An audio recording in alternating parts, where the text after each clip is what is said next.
అండి. మనము చపాతీ అనేది చాలా సాఫ్ట్గా రావాలంటే మనము డిఫరెంట్ టిప్స్ యూస్ చేస్తూ ఉంటాము.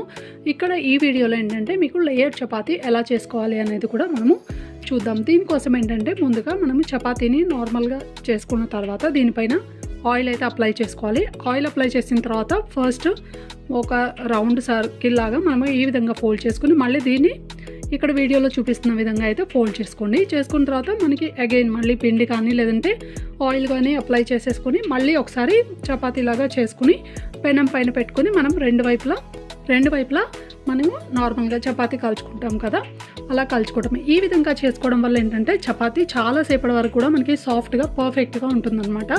అండ్ ఈ చపాతీ అయితే మనకి లేయర్గా అంటే పొరలుగా వస్తుందన్నమాట. మనం రెగ్యులర్గా తినేదానికంటే ఇది కూడా ఒకసారి ట్రై చేయండి, చాలా బాగుంటుంది. చూసారా ఎంత పొరలుగా వచ్చిందో. వీడియో నచ్చితే తప్పకుండా లైక్ చేయండి.